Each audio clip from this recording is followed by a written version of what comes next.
नमस्कार दोस्तों। आज के वीडियो में कुछ ऐसे तरीके शेयर करेंगे जिन तरीकों के माध्यम से अगर आपका यूरिक एसिड बढ़ा हुआ है वो भी ठीक हो जाएगा।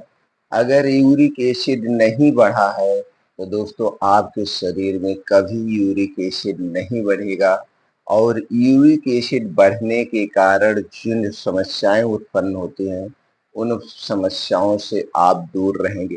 तो दोस्तों वीडियो को अंत तक सुनिएगा।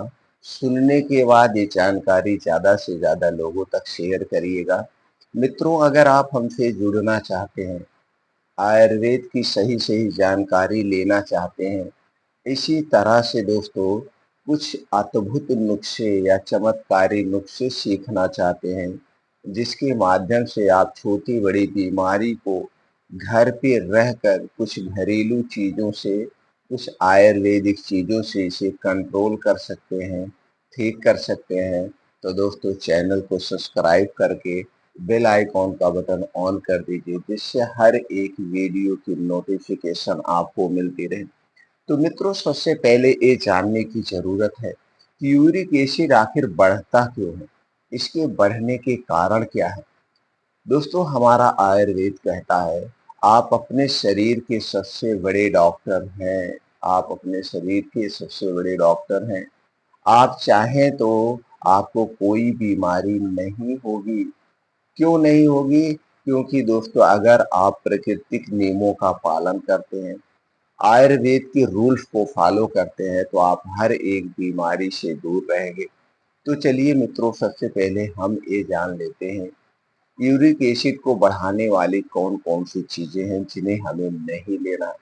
दोस्तों सबसे पहली चीज जो है, जो यूरिक एसिड को बढ़ावा देती है, वो है चीनी। चीनी दोस्तों हमें कभी नहीं लेना चाहिए। चीनी 23 केमिकल से बनाई जाती है और में इसी में एक केमिकल मिलाया जाता है गंधक, वही गंधक जो गोला बारूद में यूज होता है। ये गंधक एक कठोर द्रव्य होता है, हमारे पेट में चला तो जाता है लेकिन ये बाहर नहीं निकलता है। इसलिए चीनी चीनी से बनी हुई जितनी चीजें हमें नहीं लेना है। रिफाइन किया गया तेल, पामोलिन से बना हुआ जितना सामान है नहीं खाना चाहिए। और तीसरी चीज है मैदा। लेकिन आज मार्केट में जितनी भी चीजें हैं, चाहे वो बिस्किट हो, ब्रेड हो, टोस्ट हो या कोई और सामान हो, ये सारे सामान दोस्तों किससे बनाए जाते हैं? चीनी से, मैदा से और रिफाइंड डालडा में छाना जाता है।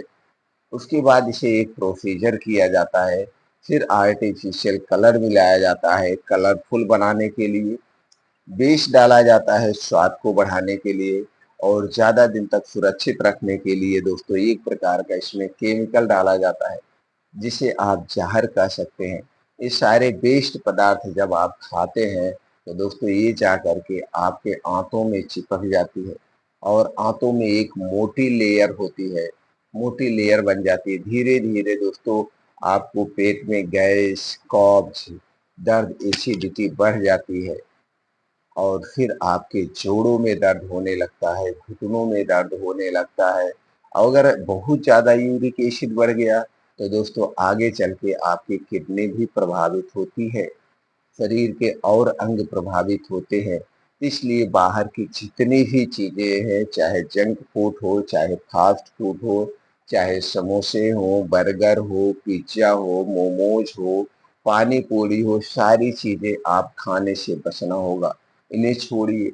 आप जो चीज़ें खाना चाहते हैं वो चीज़ें घर पे बनवाइए, मैदे में बनवाइए, सॉरी दोस्तों, गेहूँ के आटे में बनवाइए और शुद्ध सरसों के तेल में छानने के बाद घर पर बनी हुई चीजें खाइए। बाहर की चीजें खाने से आपको बचना होगा। अगला चीज है दोस्तों कोल्ड ड्रिंक्स, ठंडा पेय पदार्थ, धूम्रपान, बीड़ी, सिगरेट, तंबाकू और शराब का सेवन हमें नहीं करना है। ये सारी चीजें भी यूरिक एसिड की मात्रा को बढ़ाती है, हमारे पाचन तंत्र को डिस्टर्ब करती है। इसलिए दोस्तों इन चीजों से आपको दूर रहना पड़ेगा। फिर आपके मन में विचार आ रहा होगा फिर खाया क्या जाए? दोस्तों आप अपने घर की बनी हुई सारी चीजें खा सकते हैं। हरी साग सब्जियों का सेवन करिए मौसम के हिसाब से। अपने डेली रूटीन में 1 से 2 फल का सेवन करिए, वो भी मौसम के हिसाब से। कुछ बीन्स आते हैं, उन्हें अंकुरित करके खा सकते हैं। ड्राई फ्रूट को रात में भिगो के खा सकते हैं। दूध, दही, मट्ठे का सेवन करें, लेकिन अपने घर के, और एक लिमिट मात्रा में, अधिक मात्रा में सेवन नहीं करना चाहिए, नहीं तो ये भी यूरिक एसिड को बढ़ाते हैं। अपने खाने में मोटे अनाज का प्रयोग करें और मिक्स दालों का सेवन करें। तो दोस्तों, ये सारी चीज़ें जब आप अपने खाने में लाते हैं, तो दोस्तों आपका ना तो यूरिक एसिड बढ़ेगा और ना तो आपके पेट में कभी गैस, कब्ज, एसिडिटी बढ़ेगी। तो आप हर एक बीमारी से दूर रहेंगे। इसके साथ-साथ कुछ आपको और नियम का पालन करना होगा। जैसे दोस्तों, अपने शरीर की एक्टिविटी बढ़ाने के लिए अपने डेली रूटीन में 2 घंटे का समय निकालिए, सुबह का 2 घंटा। इस सुबह का 2 घंटा सबसे बढ़िया रहता है। इस समय आपका पेट खाली रहता है, तब आप एक्सरसाइज, योगा, प्राणायाम करते हैं, तो दोस्तों आपके शरीर के अंदर की जो मांसपेशियां होती हैं, उनका अच्छे ढंग से योगा हो जाता है, एक्सरसाइज हो जाता है। वो अपने आप को दोस्तों फिर ठीक करने लगती है। आपको डेली रूटीन में योगा, प्राणायाम, मेडिटेशन करना चाहिए। चिंता भी एक बहुत बड़ा कारण है। अगर आप किसी बात को लेकर चिंता कर रहे हैं, तो दोस्तों चिंता आपको नहीं करना चाहिए। चिंता करने के बजाय आप चिंतन करिए कि हमको ये करना है, वो करना है, और उसको कर डालिए। सोचने से कोई फायदा नहीं होता है, और आपको अच्छी प्रॉपर नींद लेना है। नींद में भी कमी नहीं करना है। इतना अगर आप कर रहे हैं, तो दोस्तों आपका यूरिक एसिड नहीं बढ़ेगा। जैसे हमने कहा, जब हम प्रकृति के नियमों के साथ खिलवाड़ करते हैं, अपने खान-पान, डेली दिनचर्या में खिलवाड़ करते हैं, तो भी बीमारियाँ दोस्तों बढ़ती हैं। इसके लिए आपको क्या करना है? तो सबसे पहले काम ये करना है दोस्तों, आपको 16 घंटे का उपवास रखना है। अब 16 घंटे का उपवास कैसे होगा? सबसे बेटर तरीका है, आप रात के खाने में एक बदलाव करना पड़ेगा, और ये बदलाव ही हर बीमारी की जड़ है। आप ये बदलाव अगर कर लेते हैं, तो दोस्तों आप अपने शरीर के 50% लाइफ स्टाइल बीमारी को घर पे रहकर बदलाव करके ठीक कर सकते हैं। वह बदलाव क्या है दोस्तों? रात का खाना दिन डूबने के 1 घंटे पहले खा लीजिए। अगर सूर्य 6 बजे डूब रहा है, तो 5 बजे खाइए। अगर सूर्यास्त 7 बजे हो रहा है, तो आप 6 बजे खाना खा लीजिए। यह खाना कैसे होगा? एकदम हल्का, सुपाच्य खाना होगा। गरिष्ठ भोजन नहीं होना चाहिए, तली भुनी चीज़ें नहीं होना चाहिए। हल्का सुपाच्य खाना खाना चाहिए, और वो भी आधा पेट। तो दोस्तों, जब आधा पेट खाना आप 6 बजे खाएँगे, तो यह खाना 3 से 4 घंटे में पच जाएगा। यानी कि 9 से 10 बजे तक यह खाना पच जाएगा, और जब आप सोने जाएँगे, तो दोस्तों आप यहाँ पे शारीरिक और मानसिक रूप से आराम करेंगे। और अगले दिन आपको खाना कब खाना है? अगले दिन खाना दोस्तों 11 से 12 बजे के बीच में खाना है। तो यहाँ पे 16 घंटे की आपको डेली दोस्तों क्या हो गया? उपवास हो गया। और जब हम इस 16 घंटे का उपवास करते हैं, तो उपवास के कंडीशन में हमारे शरीर का टेम्परेचर 2 से 3 डिग्री सेल्सियस कम हो जाता है। और जब शरीर का टेम्परेचर कम होता है, तो दोस्तों हमारा शरीर अपनी बीमारी खुद ठीक कर लेता है। एक तो ये फ़ायदा हो गया। दूसरा फ़ायदा दोस्तों, जब आप उपवास पे होते हैं, इस समय आपका शरीर के सारे आर्गन, जैसे आंतें, पेट, लीवर, किडनी, ये जितने भी आर्गन है, ये अपने आप की साफ-सफाई का काम करते हैं। दोस्तों इसे एक एग्ज़ाम्पल से समझते हैं। मान लीजिए कोई रोड है, या आपके कोई घर में सामान रखा है, और आप उस घर की सफाई करना चाहते हैं, तो क्या करना पड़ेगा? उस घर के सारे सामान को बाहर निकालना पड़ेगा, तभी आप साफ कर सकते हैं उस घर को।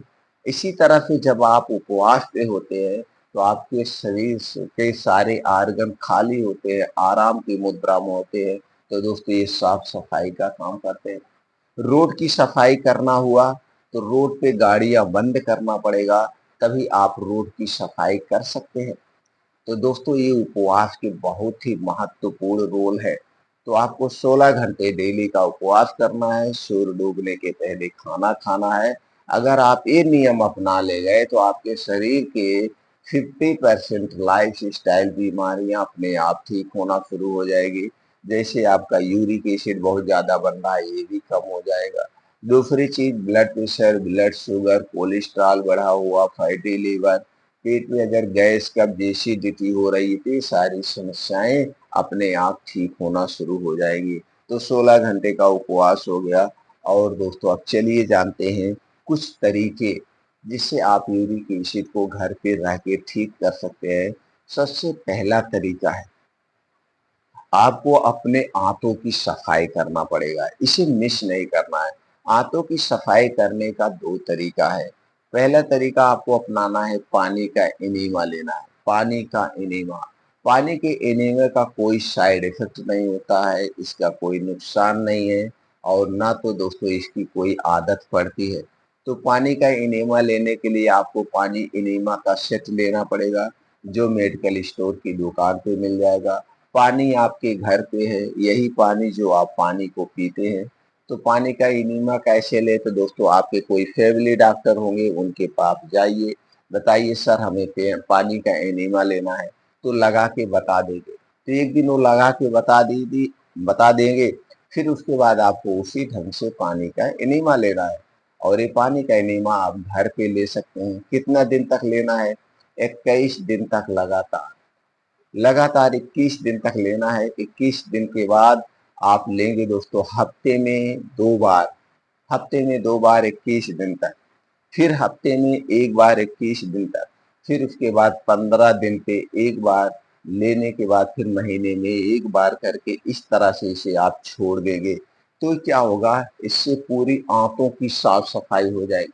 अंदर की जब आपकी आंतें एकदम साफ हो जाएंगी, क्लीन हो जाएगी, तो दोस्तों आपकी बीमारी अपने आप ठीक होना शुरू हो जाएगी। ये है नेचुरल तरीका, नेचुरल तरीके से करना है। दूसरा तरीका क्या है दोस्तों, सफेद सफेद कद्दू या पेठा वाला कद्दू आता है, कहीं कहीं से दोस्तों हनउआ कोहड़ा भी कहते हैं, हनउआ कोहड़ा। इसका जूस लेना है। जूस बड़ा आसान है, घर पे आप जूस निकालिए। जूस निकालने के बाद 1 गिलास आपको रोज सुबह जूस लेना है। बस इतना ध्यान देना है, जूस लेने के 1 घंटे पहले कुछ नहीं खाना पीना है और जूस लेने के 3 से 4 घंटे बाद आपको कुछ खाना है, उसके पहले नहीं खाना। तो जैसे मैंने बताया था, खाना कब खाना है? सूर्य डूबने के 1 घंटे पहले 6 बजे आपने खाना खाया। हमने पहले बताया अगले दिन खाना आप कब खाएंगे? दिन में 11 से 12 बजे। अब दोस्तों ये आप योगा एक्सरसाइज करके जब घर पे आएंगे तो सबसे पहले आपको जूस लेना है, यानी कि 8 बजे आपने जूस लिया है। अब 3 से 4 घंटे बाद आपको खाना खाना है, जब आपको खूब अच्छी सी भूख लगेगी। तो 8 बजे जूस लिया, 3-4 घंटे का मतलब 11 से 12 बजे के बीच अब आपको खाना लेना है। बीच में ये जो आप जूस पिए हैं, यही जूस आंतों की क्लीन करेगा, आंतों की गंदगी को निकाल बाहर कर देगा। इसे रोज करना है। कितना दिन तक करना है? लगातार दोस्तों आपको 21 दिन तक करना है। 21 दिन तक। अब 21 दिन के बाद आपको फिर क्या लेना है? दोस्तों 21 दिन के बाद रोज सुबह जहाँ पे आप पेठे वाला जूस ले रहे थे, वहां पे आपको लेना है 2 से 3 आंवला। 2 से 3 आंवला ऐसे चबा चबा के आपको खाना है। आंवला खाने के 2-3 घंटे बाद तक कुछ नहीं खाना पीना है। ताजा आंवला लाना है दोस्तों, और कच्चा आंवला मार्केट में मिल जाता है। अब तो दोस्तों कुछ ऐसे आंवला के पेड़ होते हैं, वो 12 महीने फल देते हैं। तो आपको आंवला खाना है ऐसे, और 21 दिन तक आंवला खाना है। 21 दिन क्या, 2-3 महीने आप आंवले को ही खा जाइए। 3-4 महीने आंवले को ऐसे खाइए। अगर रोज सुबह आंवला खा रहे हैं तो आपको स्किन से संबंधित कोई बीमारी अपने आप ठीक हो जाएगी। आपके पेट में गैस कब्ज एसिडिटी हो रही है वो भी ठीक हो जाएगी। यानी कि आपका blood pressure, blood sugar, cholesterol बढ़ा हुआ है, फैटी लीवर है, तो भी धीरे धीरे ठीक हो जाएगा। अब इसको रोज करना है। और अगला काम क्या करना है दोस्तों, आपको रोज 1 बार सलाद खाना है। तो सलाद जरूर लेना है। सलाद में कौन सी चीजें होंगी दोस्तों? सलाद में उस समय जो सब्जियां पाई जाती हो उन्हीं सब्जियों को अपने सलाद में शामिल करना है। जैसे दोस्तों गाजर, चुकंदर, प्याज, टमाटर, 3 से 4 इंच का अदरक का टुकड़ा, 3-4 कली लहसुन लेना है, भुना हुआ जीरा पाउडर और स्वाद के अनुसार काला नमक लेकर के आप एक प्लेट सलाद तैयार करिए। अब सलाद खाने से पहले सलाद खाने के नियम जान लीजिए दोस्तों। आज के समय में अक्सर लोग यानी कि 90% लोग सलाद को खाना के साथ खाते हैं, जबकि सलाद को खाने के साथ नहीं खाना चाहिए। तो उसका नियम क्या है दोस्तों? जब भी सलाद खाना, इसे खाने के साथ मत खाना, खाने के स्थान पर खाना चाहिए।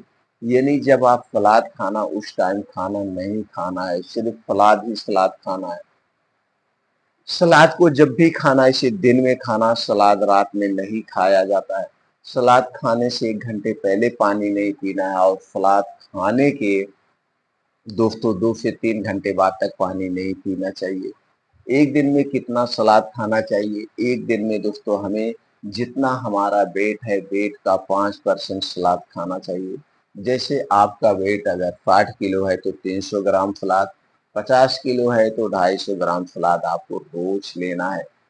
ये हो गए दोस्तों सलाद खाने के नियम, और कौन कौन सलाद में चीजें होंगी वो हो गया।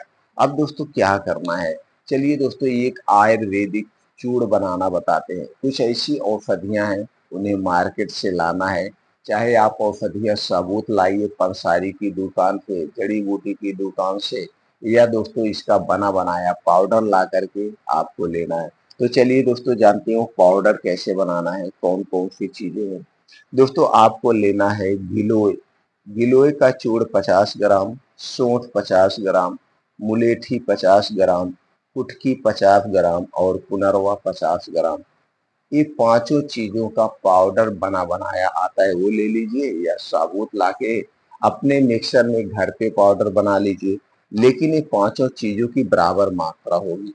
और उसके बाद इस पाउडर को एक में मिला करके किसी कांच के डिब्बे में आप रख दीजिए। कांच के डिब्बे में एयर टाइट ढक्कन बंद करके रख दीजिए। अब इसी पाउडर का प्रयोग करना है। तो पाउडर का प्रयोग कैसे करना है चलिए ये जानते हैं। दोस्तों एक एक चम्मच पाउडर, एक एक चम्मच पाउडर 1 गिलास गुनगुना दूध के साथ सुबह शाम आपको लेना है। सुबह शाम खाना खाने के 1 घंटे के बाद लेना है। इसके लेने के बाद कुछ नहीं खाना पीना है 1 घंटे तक, ये लेना है। लेकिन ये जो दूध होगा आपके घर का दूध होगा, पैकेट का दूध नहीं चाहिए। अगर दोस्तों देसी गाय का दूध मिल गया तो सबसे अच्छी बात है, नहीं मिल रहा है तो आप भैंस का दूध आप ले सकते हैं। तो दोस्तों ये तरीके अपना करके आप अपने यूरिक एसिड को कंट्रोल कर सकते हैं, ठीक कर सकते हैं। और जितनी चीजें हमने बताया, जो फार्मूला आपको बताया, इसका कोई साइड इफेक्ट नहीं है, कोई नुकसान नहीं है। वहीं पे जो आप एलोपैथिक दवा लेते हैं उसके साइड इफेक्ट होते हैं दोस्तों, उसके नुकसान होते हैं। इनमें से जो भी बातें हमने बताई आपको कुछ ना समझ में आया हो, आप कमेंट सेक्शन में आप पूछ सकते हैं। अगले वीडियो में हम उसका जवाब दे देंगे, या अलग से कोई और वीडियो बना के अपलोड कर देंगे। और दोस्तों वो वीडियो आप देख सकते हैं, घर पे रह के स्वस्थ और निरोग रह सकते हैं।